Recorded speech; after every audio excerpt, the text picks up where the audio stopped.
आज की क्लास में हम रॉकेट नोदन की बात करेंगे। ठीक है, रॉकेट नोदन के त्वरण के लिए तथा प्रणोद के लिए हम सूत्र ज्ञात करेंगे। तो रॉकेट नोदन है क्या? रॉकेट को अंतरिक्ष में प्रक्षेपित करना या किसी दूसरे ग्रह में, ठीक है, जैसे अपन मंगल पर भेजते हैं, चंद्रमा पे भेजते हैं रॉकेट, ठीक है, उन सबको अंतरिक्ष में प्रक्षेपित करना है किसी अन्य ग्रह पर, ये कहलाता है रॉकेट नोदन। रॉकेट नोदन में सबसे पहले रॉकेट को अपन क्या करते हैं, अर्थ पे रखते हैं, ठीक है, उस पर ईंधन भर देते हैं। तो पहला कंडीशन होता है हम एक रॉकेट बना लेते हैं। ये हो गई रॉकेट, ठीक, मान लेते हैं अभी कहाँ पर, पृथ्वी पर रखी हुई है, ठीक है, अर्थ पर रखी हुई है, और समय ले लेते हैं 0, समय t = 0 पर ये पृथ्वी पर है और इस रॉकेट का द्रव्यमान है m0 और रॉकेट का वेग है v0, चूँकि वेग किधर होगा, ऊपर की ओर।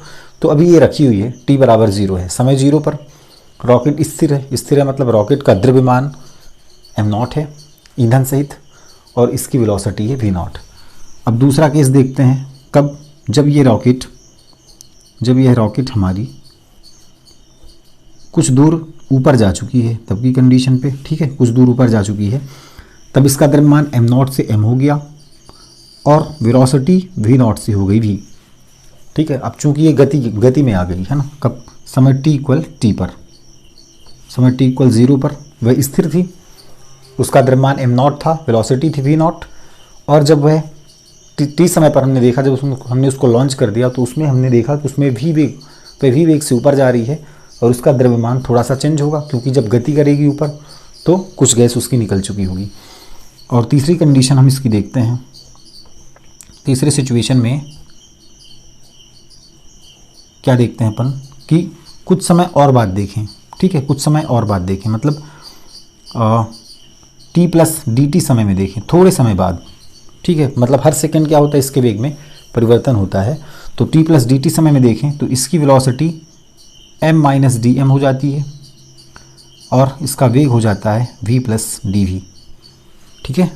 t + dt समय में इसका द्रव्यमान कम हो जाएगा, क्यों, m से, यहाँ पे m था, m - dm हो जाएगा, क्योंकि जब हम अल्प समय बढ़ाया, थोड़े समय बाद हमने देखा तो जो इंजन में ईंधन भरा हुआ था वह ईंधन गैस के रूप में dm द्रव्यमान से निकल गया थोड़ा सा, ठीक है, और थोड़ी सी इसकी वेलोसिटी बढ़ गई और जो गैस है वह नीचे निकलती है जेट नली से, ठीक है, जेट नली से नीचे निकलती है और गैस के वेग को अपन मान लेते हैं u, और ये जो गैस का वेग u है वह हमेशा नियत रहता है, वह हमेशा कांस्टेंट रहता है, बदलता नहीं, ठीक है।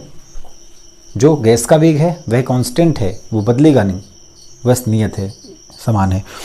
तो जो संवेग रॉकेट नोदन है वह है संवेग संरक्षण के नियम पर आधारित, ठीक है, इसमें संवेग संरक्षण के नियम पर आधारित है, संवेग संरक्षण पर आधारित है, ठीक है, और न्यूटन के गति के तृतीय नियम पर आधारित है, तृतीय नियम पर आधारित है, ठीक है, इन दो चीज़ों पर डिपेंड है रॉकेट नोदन, ठीक है, संवेग संरक्षण और न्यूटन की गति का तीसरा नियम, और इसको अपन बोलते हैं परिवर्ती द्रव्यमान प्रणाली, परिवर्ती द्रव्यमान प्रणाली पर भी आधारित है ये, ठीक है, मतलब बार बार इसका द्रव्यमान क्या हो रहा हो, इसका द्रव्यमान जो है बार बार बदल रहा होता है, ठीक है, इसका द्रव्यमान बदल रहा है। देखो यहाँ पे m0 है, यहाँ पे m हो गया, यहाँ पे m - dm हो गया। तो रॉकेट के जब दहन कक्ष में अपन ईंधन को जलाते हैं, जैसे ही, अभी तो स्थिर है, इसको हमने नहीं जलाया कब, जब हमने इसको जलाया तो देखा कि इसमें v वेग उत्पन्न हो गया और इसका द्रव्यमान हो गया m। उस समय पर जैसे ही हमने रॉकेट के दहन कक्ष में ईंधन को जलाया तो ईंधन जलाने से गैस उत्पन्न होगी, ईंधन जलेगी और जाएगी कहाँ, डाउनवर्ड, नीचे की ओर, गैस से नीचे की ओर जाएगी। तो गैस नीचे की ओर गई u वेग से, जो कि एक कांस्टेंट वेग है ना, इसका वेग अब कभी नहीं बदलेगा, ये इसी वेग से निरंतर गैस निकलती रहेगी, ठीक है। तो जैसे ही गैस नीचे की ओर निकलती है तो न्यूटन की गति का तीसरा नियम लग जाता है, और जितना संवेग गैस में है, चूँकि गैस में क्या है, u वेग और dm द्रव्यमान, ठीक है, dm द्रव्यमान भी है इस गैस का, चूँकि हर सेकंड में छोटा छोटा द्रव्यमान क्या होता है, इस ईंधन का छोटा dm द्रव्यमान हर सेकंड में क्या होता है, गैस के रूप में बाहर निकलता है। तो गैसों का वेग हम मान लेते हैं dm, और गैसों का द्रव्यमान dm और गैसों का वेग हो गया u। तो ये लगातार नीचे निकलती है, ठीक है, जो कि फिक्स है, यू तो फिक्स है। और हर सेकेंड क्या होता है, इस ईंधन का या एम मॉस, जो ईंधन का जो रॉकेट का द्रव्यमान है एम है, और निरंतर डी एम द्रव्यमान इससे कम होता रहता है, माइनस डी एम हर सेकंड कम होता रहता है, ठीक है। तो इसलिए यदि डी टी समय पर देखें तो इसका द्रव्यमान हो जाता है एम माइनस डी एम, और जैसे ही द्रव्यमान कम होगा तो त्वरण बढ़ जाएगी, त्वरण क्या होगी, बढ़ जाएगी, ठीक है। तो जैसे ही रॉकेट के दहन कक्ष में ईंधन को जलाते हैं, ईंधन को जलाने से क्या होता है, गैसें तीव्र वेग से नीचे निकलती हैं, और जैसे ही तीव्र वेग से नीचे निकली तो इसमें द्रव्यमान भी है गैसों का डीएम और वेग भी है यू, तो इसमें एक संवेग उत्पन्न हो जाता है, ठीक है, मतलब किसी न किसी संवेग से बाहर निकलती हैं ये, ठीक है। अब जितने संवेग से ये नीचे निकलती हैं तो न्यूटन गति का तीसरा नियम लगता है, मतलब प्रत्येक क्रिया के बराबर और विपरीत प्रतिक्रिया।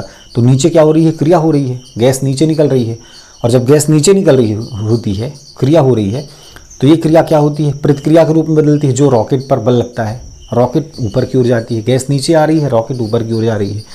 तो जितना संवेग इन गैसों का है उतना ही संवेग रॉकेट को प्राप्त होता है ऊपर की ओर, गैसें नीचे की ओर और रॉकेट ऊपर की ओर, उतने ही संवेग से, जितना संवेग गैसों का उतना संवेग रॉकेट का, इसलिए ये संवेग संरक्षण पर आधारित है।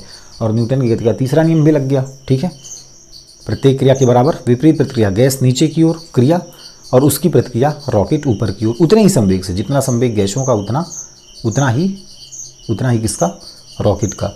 अब इसका एक्सेलरेशन लगातार बढ़ता है, क्योंकि जब द्रव्यमान कम होगा तो त्वरण लगातार बढ़ेगा। हम सूत्र जानते हैं F=ma, ठीक है। तो यदि हम a की बात करें तो m इधर आ जाएगा, तो F/m=a, ठीक है। तो जो डिवाइड में है m क्या है, डिवाइड में है, तो यदि द्रव्यमान क्या होगा, द्रव्यमान कम हो रहा है ना लगातार, m माइनस डी एम, मतलब द्रव्यमान लगातार कम हो रहा है, माइनस डी एम हो रहा है, तो द्रव्यमान कम हो रहा है तो त्वरण हमेशा क्या होगा, बढ़ेगा। तो इस कारण से रॉकेट का त्वरण हमेशा बढ़ते जाता है, प्रति सेकंड उसके त्वरण में वृद्धि होती है। जैसे जैसे डीएम द्रव्यमान उसका कम होते जाता है वैसे वैसे रॉकेट में त्वरण उत्पन्न होता है, रॉकेट का वेग लगातार बढ़ता है, हर सेकंड बढ़ता है, ठीक है। अब जैसे जब हम रॉकेट लॉन्च करते हैं तो रॉकेट में दो चीज़ें होती हैं, ठीक है, दो चीज़ें भरी होती हैं, क्या, हाइड्रोजन और ऑक्सीजन, ठीक है, हाइड्रोजन और ऑक्सीजन। ये या तो सॉलिड फॉर्म पे होती है या फिर लिक्विड फॉर्म पे होती है, हाँ, या तो ठोस के रूप में होगी या फिर द्रव के रूप में होगी, हाइड्रोजन और ऑक्सीजन, ठीक। अब जैसे कि रॉकेट जो है जब तक अपने गुरुत्वीय क्षेत्र में है, जब रॉकेट ऊपर की ओर जा रही होती है तो पृथ्वी उस पर क्या लगाता है, गुरुत्वाकर्षण बल, और इस गुरुत्वाकर्षण बल के विपरीत रॉकेट को जाना होता है। और जैसे जैसे उसका द्रव्यमान कम होते जाता है वैसे वैसे उसका एक्सेलरेशन बढ़ते जाता है, और अंत में यह पृथ्वी के गुरुत्वीय क्षेत्र को पार कर जाती है। और जब पृथ्वी के गुरुत्वीय क्षेत्र को पार करके स्पेस पहुंचती है, ठीक है, इन्फिनिटी जिसको अपन बोल सकते हैं, स्पेस पहुंचती है, तो वहाँ पे वायु भी नहीं है और ना ही घर्षण है, ठीक। तब की कंडीशन में जब वायु ही नहीं है तो फिर यहाँ पे गैस निकलने के लिए, ईंधन को जलने के लिए ऑक्सीजन की ज़रूरत होती है ना। तो उस समय पे ये जो इसके इंजन में भरा होता है हाइड्रोजन ऑक्सीजन, या तो लिक्विड या तो सॉलिड फॉर्म पे, तो यहाँ से इस इंजन को यहाँ से ऑक्सीजन मिलता है इन गैसों को जलाने के लिए या ईंधन को जलाने के लिए, ठीक है। और जो रॉकेट होती है उसमें बहुत अधिक मात्रा में ईंधन पाया जाता है। कहने का मतलब कि यदि मान लेते हैं कि यदि आपका 1000 kg का रॉकेट है तो इसमें लगभग 800 kg क्या भरी होती है, ईंधन। लगभग 80% होता है इसमें ईंधन और 20% केवल होता है रॉकेट, जिसको हमें भेजना होता है मंगल ग्रह पे, चांद पे, कहीं पे भी हम भेजते हैं, ठीक है। तो लगभग 80% उसमें ईंधन भरा होता है रॉकेट में, और केवल 20% होता है रॉकेट जिसको हमें भेजना होता है किसी अन्य ग्रह की सतह पर, किसी अन्य ग्रह के सतह पर, ठीक है। तो बात करते हैं डेरिवेशन की। तो सबसे पहले लिख लेंगे कि माना प्रारंभ में रॉकेट का ईंधन सहित द्रव्यमान m0 तथा पृथ्वी के सापेक्ष उसका वेग v0 है, मतलब ये स्थिर है अभी, ठीक है, समय t बराबर 0 पर। और समय t पर रॉकेट का द्रव्यमान m तथा वेग v हो जाता है, और गैसें u वेग से, जेट नली से तीव्र वेग से बाहर निकलती हैं, और गैसों का वेग u नियत रहता है, ठीक है। फिर कुछ समय बाद t + dt समय में देखते हैं तो रॉकेट का द्रव्यमान घट जाता है। चूंकि घटेगा क्यों रॉकेट का द्रव्यमान? क्योंकि उससे गैसें निकल रही हैं। गैस किससे बन रही है? ईंधन जल रहा है। ईंधन कहाँ भरा हुआ है? रॉकेट में। तो रॉकेट का द्रव्यमान धीरे धीरे गैसों के रूप में बाहर निकल रहा है, मतलब रॉकेट का द्रव्यमान माइनस डी एम हो रहा है, एम में से एम माइनस डी एम। जब रॉकेट का द्रव्यमान कम हो रहा है तो रॉकेट की वेलोसिटी, रॉकेट का वेग बढ़ रहा है, ठीक है। डी एम द्रव्यमान कम हो रहा है तो डी वी वेलोसिटी बढ़ जाएगी, मतलब माइनस डी एम द्रव्यमान के साथ तो वेलोसिटी के साथ प्लस डी वी, ठीक है, वेग के साथ प्लस डी वी। द्रव्यमान कम होगा और वेग उसकी बढ़ेगी, चूँकि संवेग तो उतना ही है, ठीक है, संवेग तो उतना ही है, जितना गैसों का संवेग जितना है उतना रॉकेट का संवेग है। एम वी जितना इसका है उतना एम वी इसका है, ठीक है। संवेग मतलब द्रव्यमान गुणा वेग, जितना एम वी इसका उतना एम वी इसका, ठीक है। अब जब उतना ही है, जब संवेग दोनों का इक्वल है, तो जब इसका द्रव्यमान कम होगा तो इसकी वेलोसिटी ऑटोमेटिक बढ़ेगी ही बढ़ेगी, ठीक है ना। द्रव्यमान कम होगा तो त्वरण उत्पन्न हो जाएगा, मतलब वेलोसिटी बढ़ेगी, ठीक है, वेग बढ़ता जाएगा निरंतर। तो संवेग संरक्षण के नियम से देख लो, ठीक है, पहले इसको उठा लेते हैं। तो संवेग संरक्षण के नियम से लिख लेना। संवेग संरक्षण के नियम से क्या होगा? रॉकेट के संवेग में परिवर्तन बराबर गैसों के संवेग में परिवर्तन, ठीक है, इतना लिख लोगे ना। क्या? संवेग संरक्षण के नियम से रॉकेट के संवेग में परिवर्तन बराबर गैसों के संवेग में परिवर्तन, इतना लिख लेना। मैं सीधे मैथमेटिकल, ठीक है, लिखे देता हूँ मैथमेटिकल फॉर्म पे। तो रॉकेट के संवेग में परिवर्तन, तो संवेग हम जानते हैं, संवेग P इक्वल क्या होता है? M V. तो मतलब रॉकेट का द्रव्यमान कितना है? रॉकेट का द्रव्यमान यहाँ पे देखेंगे, ठीक है, dt समय में रॉकेट का द्रव्यमान कितना? M minus D M rocket का द्रव्यमान गुणे वेग, मतलब यदि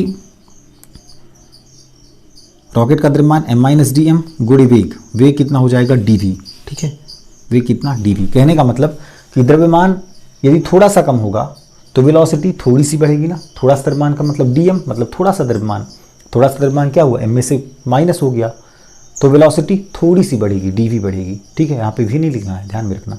v क्यों नहीं लिखना? क्योंकि द्रव्यमान थोड़ा सा कम हो रहा है तो वेलोसिटी भी थोड़ी सी बढ़ रही है, मतलब द्रव्यमान गुणा वेग। द्रव्यमान क्या होगा? m माइनस डी एम, वेग क्या हो जाएगा? dv इक्वल गैसों के संवेग में परिवर्तन, तो गैस का संवेग मतलब P mv इसका भी हो जाएगा, द्रव्यमान गुणा वेग। तो गैस का संवेग मतलब गैस का द्रव्यमान कितना? dm गुणे वेग कितना? u, ठीक है, गैसों का वेग u है। अब इसका मल्टीप्लाई करा लो, m का dv से तो m dv माइनस dm का dv से तो dm into dv equal to dm into u, ठीक है। अब dm इंटू dv ये दोनों अल्प राशियाँ हैं। dm क्या है? छोटा सा द्रव्यमान, बहुत कम द्रव्यमान। dv क्या है? बहुत कम वेग में वृद्धि। dv क्या है? वेग में वृद्धि, बहुत छोटी सी। तो जब दो छोटी क्वांटिटीज़ का गुणा कराते हैं तो हमें और छोटी संख्या मिलती है। जैसे यदि हम 0.1 का 0.1 से गुणा कराएं तो हमें क्या मिल जाएगा? 0.01 मिलेगा ना, मतलब 0 छोटी है, 0.01 छोटी है, 0.01 छोटी है, ठीक है, 0.1 से छोटी है 0.01। 0.1 मीन्स 1/10, ठीक है, और 0.01 मीन्स 1/100, ठीक है। तो 1 का 10वां भाग छोटा है कि 1 का 100वां भाग, तो 1 का 100वां भाग छोटा है, ठीक है ना। तो कहने का मतलब कि यदि हम जब दो छोटी क्वांटिटीज़ का गुणा कराते हैं तो हमें और छोटी संख्या मिलती है, और छोटी क्वांटिटी मिलती है, और छोटी राशि मिलती है, ठीक। तो और छोटी राशि मिल गई हमें, तो और छोटी राशि मिल गई, तो मतलब पहले से छोटी थी और छोटी हुई मल्टीप्लाइड होकर। तो इसकी उपेक्षा कर सकते हैं हम, इसकी उपेक्षा कर सकते हैं, मतलब इसको नकार सकते हैं, मतलब इसको हटा दें, ठीक है। तो D M into D V का नकारने पर, D M into D V की उपेक्षा करने पर लिख देना।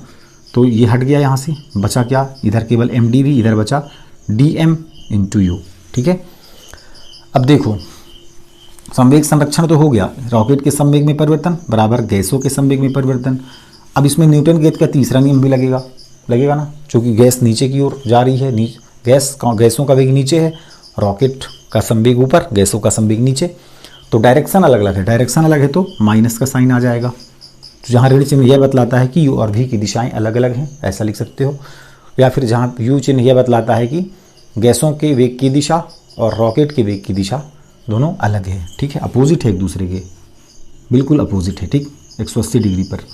हाँ, M D V equal minus D M into U, इसको हम दे देते हैं इक्वेशन नंबर फर्स्ट। अब हमें क्या देखना है कि रॉकेट का त्वरण क्या हो रहा है, लगातार बढ़ रहा है। रॉकेट का त्वरण लगातार बढ़ रहा है, देख रहे हैं हम रॉकेट का त्वरण बढ़ रहा है। तो रॉकेट के त्वरण के लिए व्यंजक निकालते हैं, है ना। तो त्वरण क्या होता है, हम जानते हैं कि एक्सेलरेशन इक्वल होता है क्या, वेग में परिवर्तन बटे समय। dv/dt लिख दें तो हमें क्या मिल जाएगा, त्वरण।